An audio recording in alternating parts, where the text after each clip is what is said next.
Hello team, welcome to another ATP Geopolitics video with myself, Jonathan MS Piss. Ukraine War News Update. First part thereof for the 14th of June 2023. I'm giving my talk tomorrow night in North Hampshire and I'm getting that ready to go. Just hope I'm not going to bore anyone senseless bang on for too long. Hope it's interactive enough. If you're around, the email is in the description below to pop along. It should be a good opportunity to meet some of you, actually. I know a number of you are coming and it's going to be quite weird. I'm not very good with names these days. My multiple sclerosis has erased my ability to hold on to names. That's one of the things that I really suffer with now that I didn't used to. So just let me know who you are and it'd be great to have a beer with you. Anyway, let's get straight, well, not straight, let's bumble our way towards the losses from the Ukrainian General Staff concerning the Russian losses the day before. All the usual caveats apply, of course. You can find them in the description to the video below. And actually, we've seen an uptick in a couple of categories here that I think is pretty significant. 1,250 personnel lost is a really big number. It's gone up from below 1,000. I think it was 2 days of being below 1,000, which is the first time that's happened since the Kharkiv counteroffensive started. And actually, it seems that the Russians could be trying to push again in Vovchansk. Vovchansk is, I've seen footage of that this morning. It's such a shame that 6 weeks ago that was a functional town and now it is absolutely bombed out. So they have been losing, the Russians, apparently phenomenal numbers of troops in Kharkiv. Direction. NATO have pretty much announced this recently. We come on to that in a second. 8 tanks is about average. 26 armoured personnel vehicles is above average, and 48 artillery systems, about 3 times the average. 2 multiple launch rocket systems and 3 anti-aircraft warfare systems. That is a good haul, 3 of those. This is a fairly troubling day for the Russians, and we say that on so many days, don't we? 60 vehicles and fuel tanks also lost. That is a considerable amount of kit. And 16 pieces of special equipment, very high in that category. If that includes things like radar systems, then that will be that would be a really good haul for the Ukrainians, but it's a bit of an unknown. That it's got a wide remit, that category. I think it can include communications equipment like cameras on a mast, which is fairly low value in terms of replacement value, but obviously high value in terms of what it can do. It can include excavators that are just digging trenches or high value radar systems. Moving on to a few other sources, it's now estimated that Russia has visually confirmed lost an equivalent of over 80% of its pre-war tanks in active service. Now, I have to say that this is coming from the Oryx figures, and I wonder whether, I mean, Jakub Janovsky does a really good job with this, but I would say this is going to be at the bottom end of the range.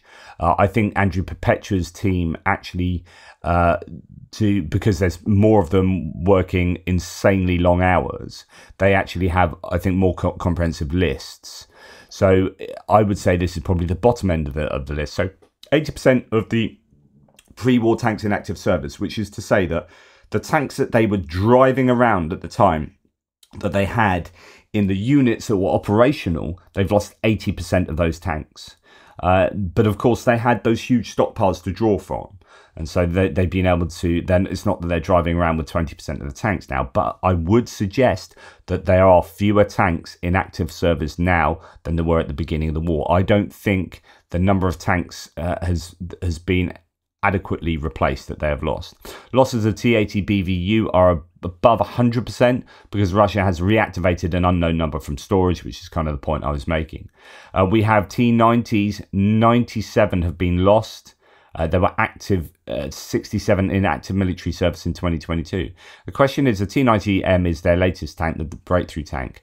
I doubt they're going to have too many in active storage, and so I would imagine that they are producing those each month. But yeah, you can see that 200% of the T-80BV, the 2022 variant, have been destroyed. T-80s, 152%. So it'll be interesting to know which variants of tanks they are they are producing the most of. I don't have an Andrew Perpetual loss list today yet. Knowing my luck, it'll come out as soon as I finish the video. So we'll go on to just look at a few other things. I've seen a couple of videos recently of people walking around Russian graveyards going, oh my goodness, look how many Russian soldiers have died. And it's sort of anecdotal, but here we got a Russian civilian walks around a military cemetery in Belgorod, noting a large number of graves of both young and older soldiers. Military helicopters buzz in the background. Quote, everything's very serious, the man adds. Just gives you an indication of the sheer number of Russian losses they've had. But knowing that, they get criticisms from their own troops, and it's evident from huge amounts of footage that we've seen that they don't recover that many bodies. And part of the reason why it is theorized is because if you recover the bodies from the battlefield, you have to then identify them, and then you have to pay the family. And it's very costly to do that. So it's much cheaper for the Russian armed services, the Russian MOD, to say that the bodies are missing. And therefore, since they're missing, they don't have to pay out. It's just a cheaper way of doing it. So there's no motivation to go and collect the bodies on the fields. I saw someone yesterday that was hiding next to a dead body that was bloated with flies, and it only recently died, I think. It's just the temperatures out there, it must be horrific.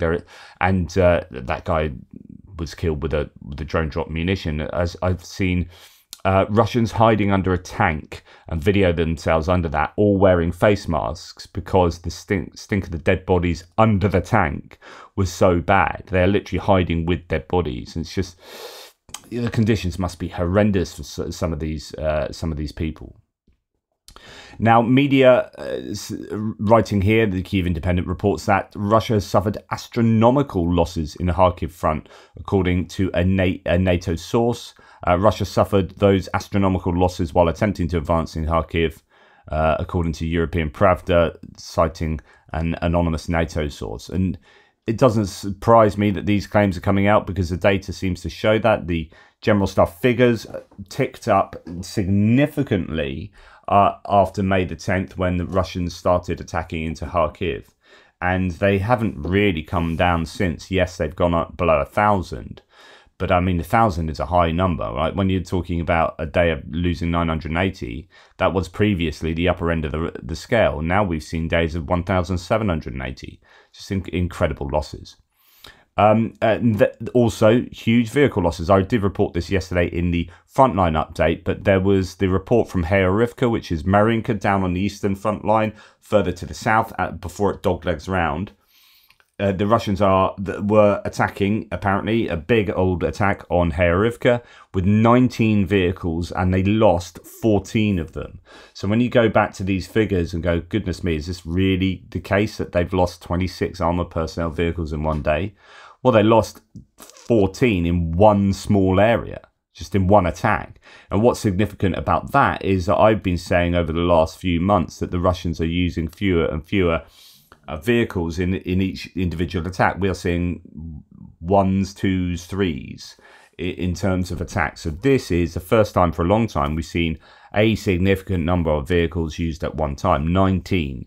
That the last time I saw that, I think it's going back to October time, when they were attacking Avdiivka, and they stockpiled up. So this must have been some kind of stockpiling before throwing them at Hayorivka. But even then, they couldn't overcome, one presumes, the sheer volume of drones flying around, hitting those vehicles. And to lose 14 out of 19 vehicles is insane. That's 75% of your vehicles. Just incredible.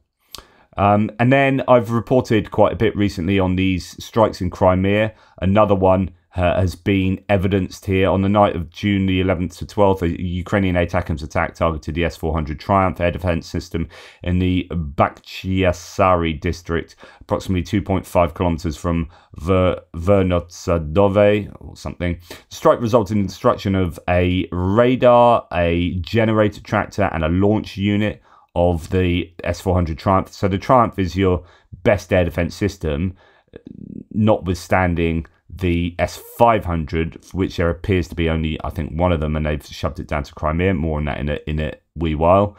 So there we have evidence of another one of these S-400, S-300, 400 systems being rendered inoperational.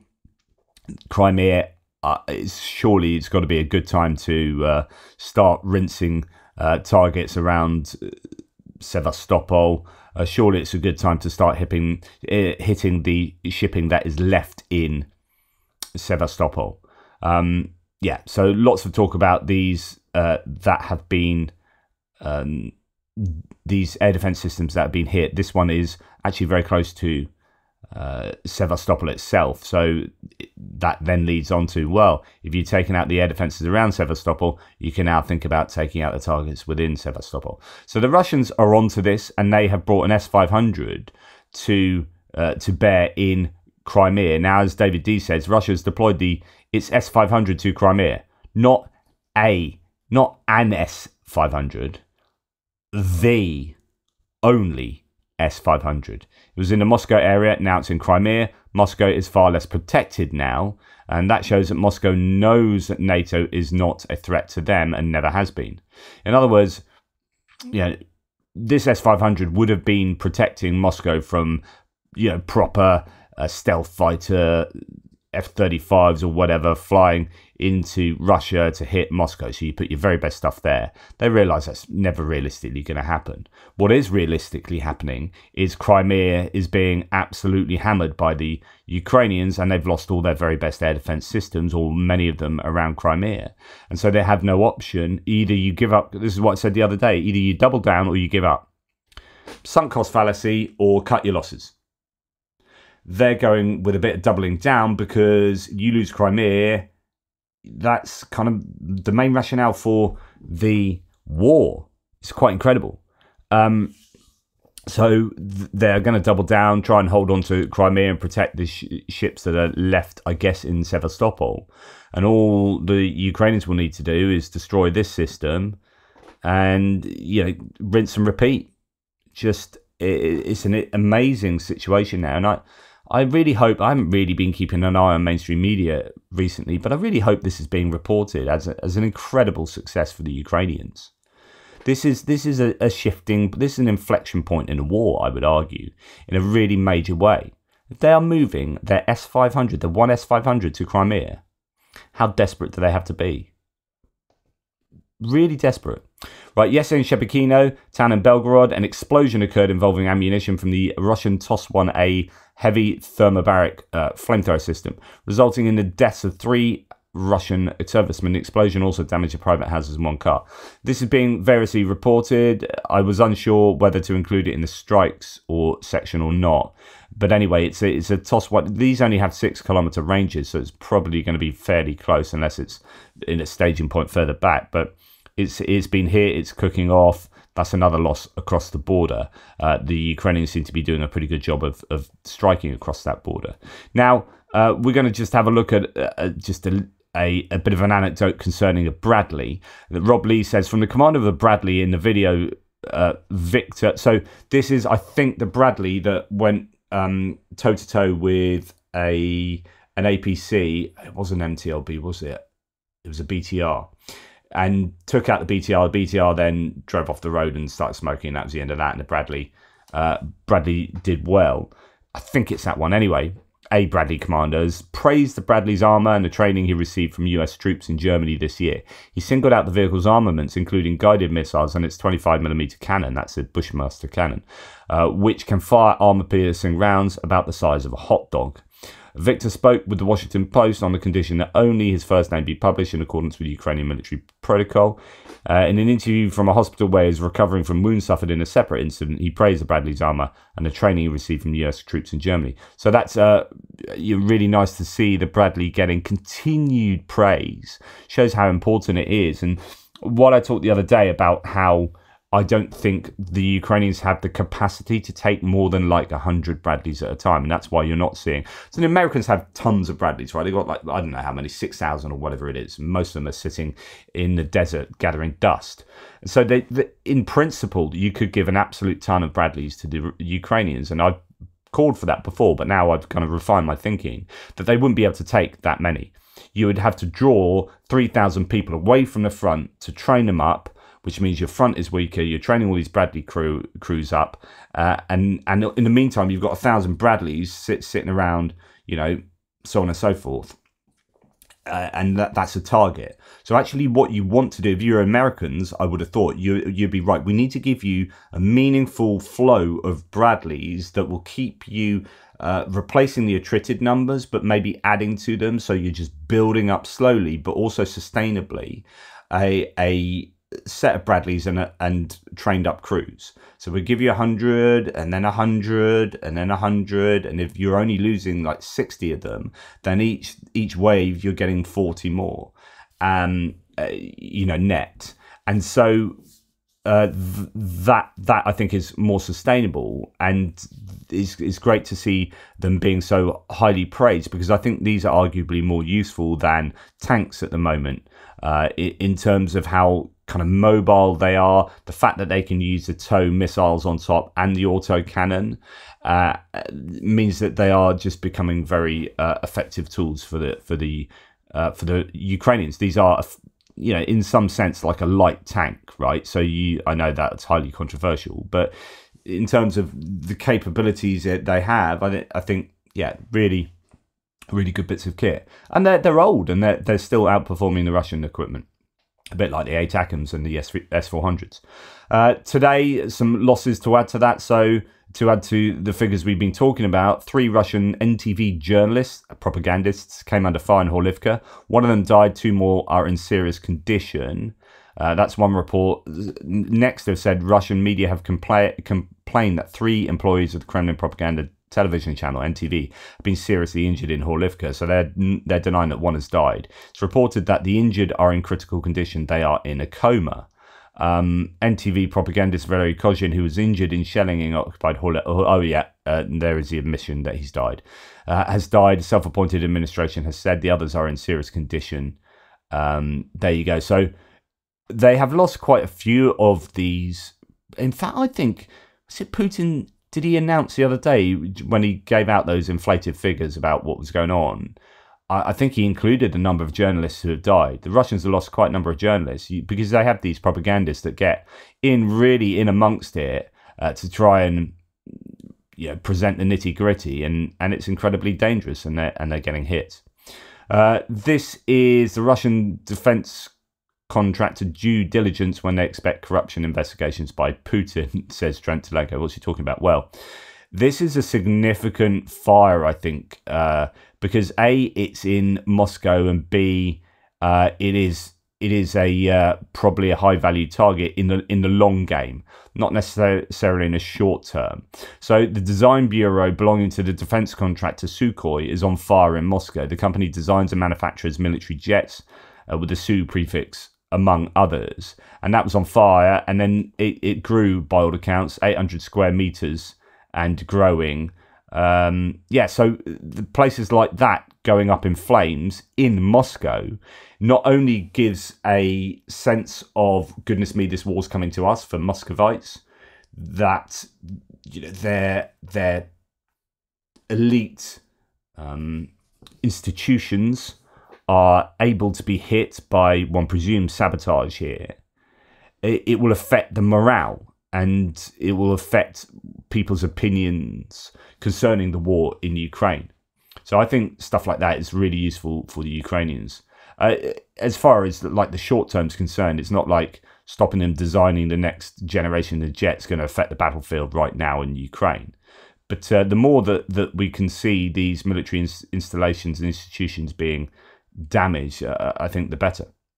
Right, Tim White says, concerning strikes now, last night, distance munitions and etc. For those that are up late last night, early this morning, you will know Thursday's thread ended with explosions in Zaporizhia. So Zaporizhia was targeted, near certainty of missile attacks to follow. 3 Iskander ballistic rockets hit Zaporizhia before Russia's aircraft fired 10 missiles.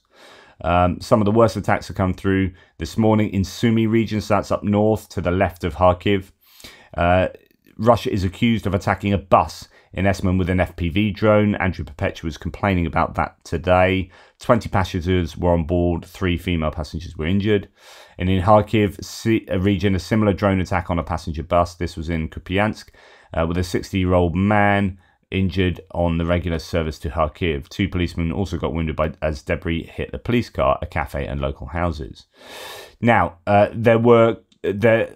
from that, there were quite a few munitions sent into Ukraine last night. We have 7 out of 10 KH-101, KH-555 cruise missiles being taken out, so 70% interception rate, but not that many.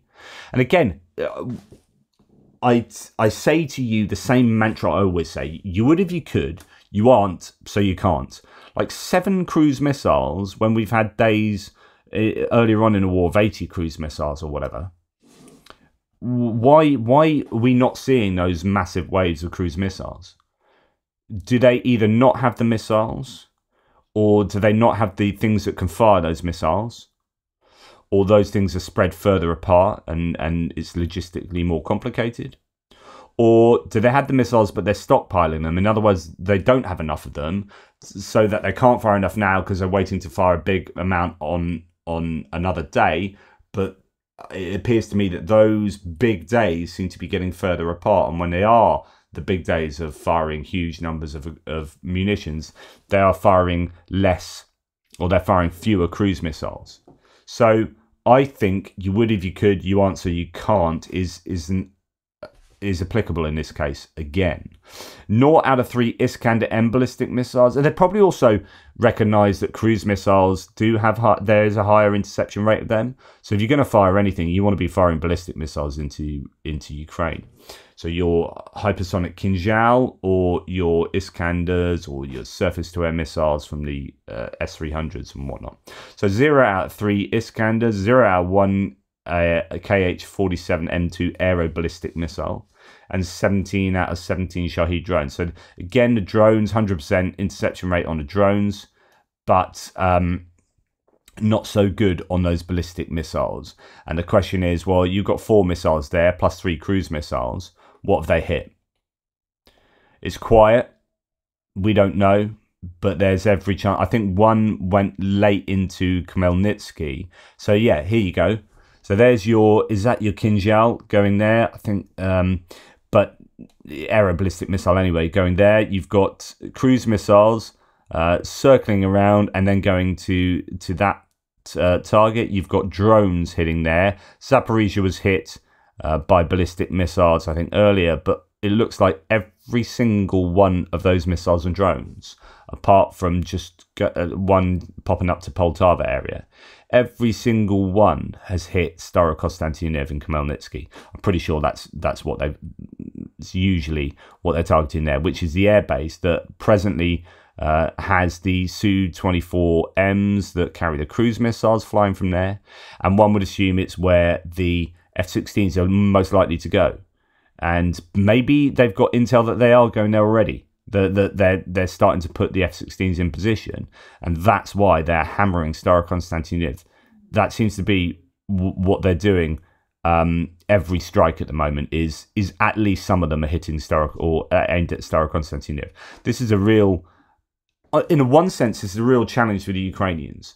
In the other sense, I guess you would much rather Russia send everything at one place, because then you can concentrate on that one place as far as defense goes.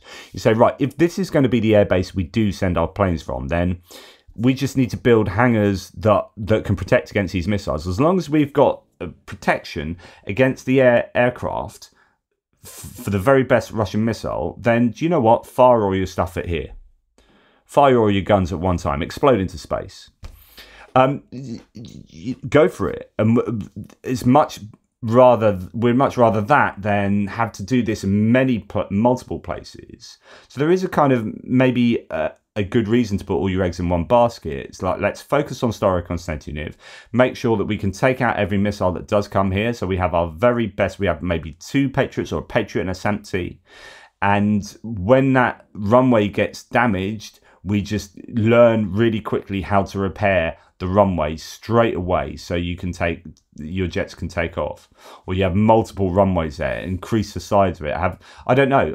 I'm just spitballing here, but that Russia attacking that one place repetitively gives Ukraine a chance to really work hard on mitigating against that. Now, the Ukrainians themselves last night had, according to the Russians, 87 drones shot down.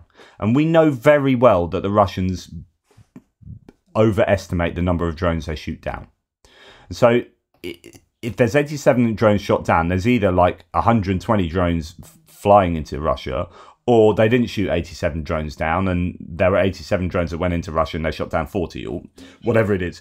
We can assume there will be images and videos of drones doing some damage into Russia. I'm sure that will be coming out. Now, here the claim is that 70 were shot down in Rostov, 6 in Kursk, 6 in Voronezh, 2 in Belgorod, 2 in Volgograd, and 1 in Crimea. I guess we'll have to see. But Rostov, that's the big one there, which is over the...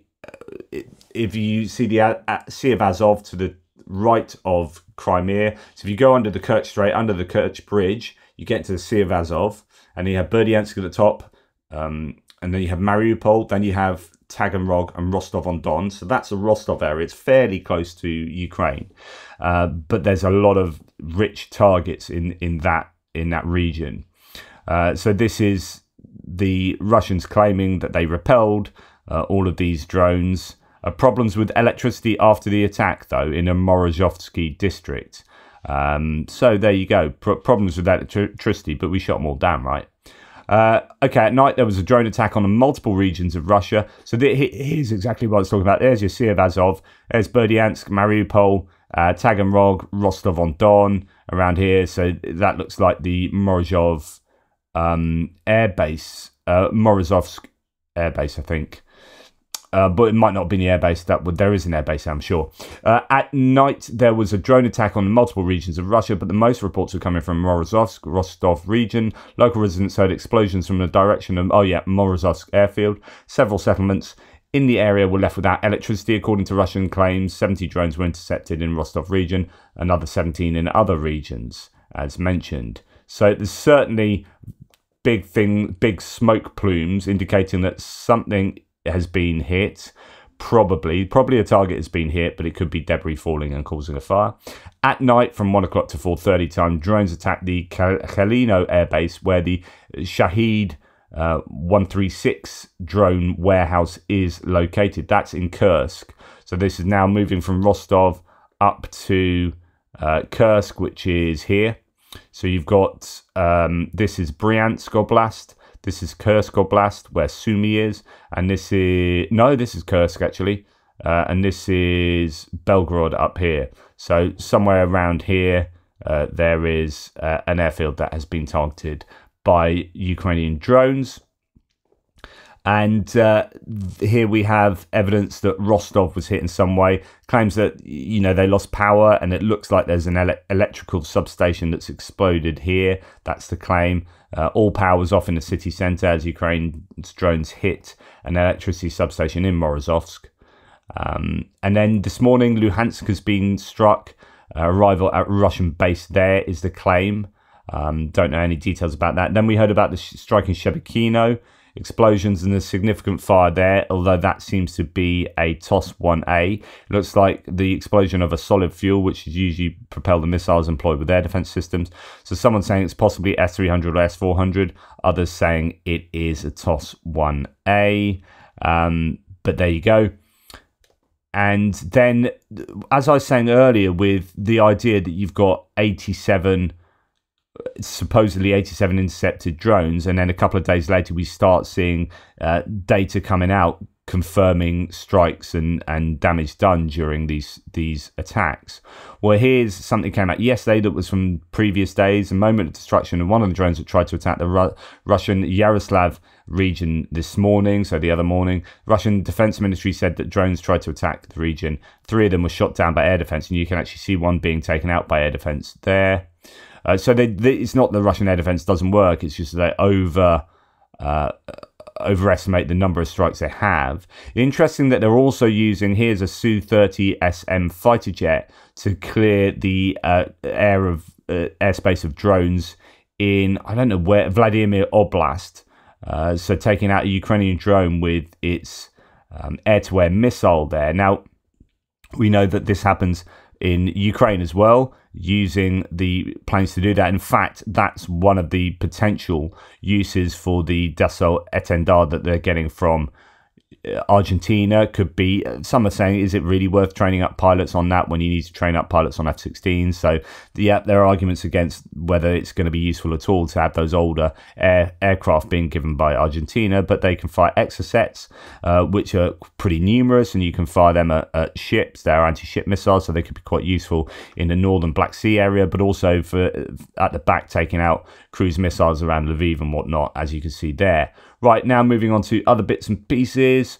We're going to start with Ukrainians could face up to 20 hours of blackouts a day under a worst-case scenario if the country cannot repair and properly defend its energy infrastructure from Russian attacks. One thing I'm going to talk about in my talk tomorrow night is that I think the West has realised that they've done it the wrong way round in terms of...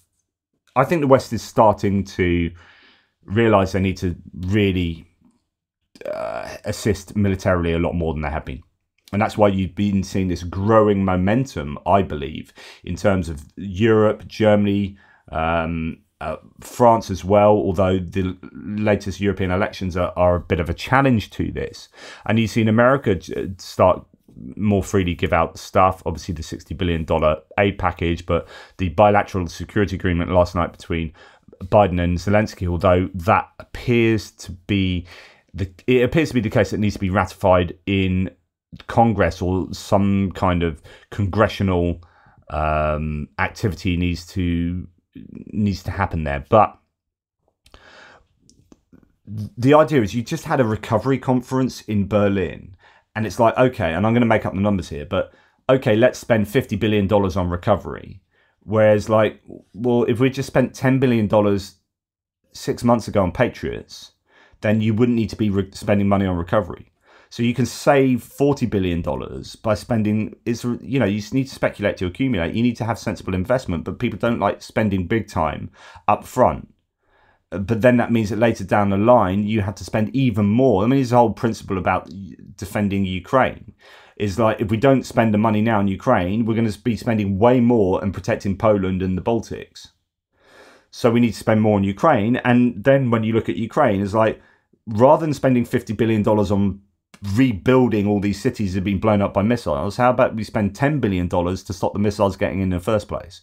Oh yeah, we realise that now. Yeah. So where are the Patriots? And then luckily out this conversation with Biden and Zelensky, it appears that Biden is now being really quite forthright and saying that, sorry everyone else, but every single Patriot that's being built at the moment needs to be going to Ukraine.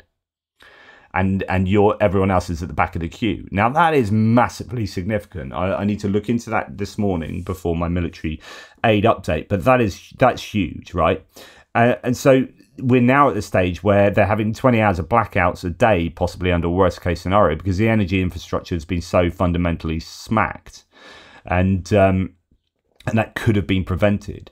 Ukraine's shortage of construction workers reaches 40%, and developers have started to attract migrants, according to Forbes. Over the past 2 years, the number of officially registered workers in the construction sector has fallen by 25% to almost 300,000, according to the Confederation of Employers in Ukraine. As a result, developers are hiring people from Pakistan, Nepal, India, Bangladesh, the Philippines, and African countries.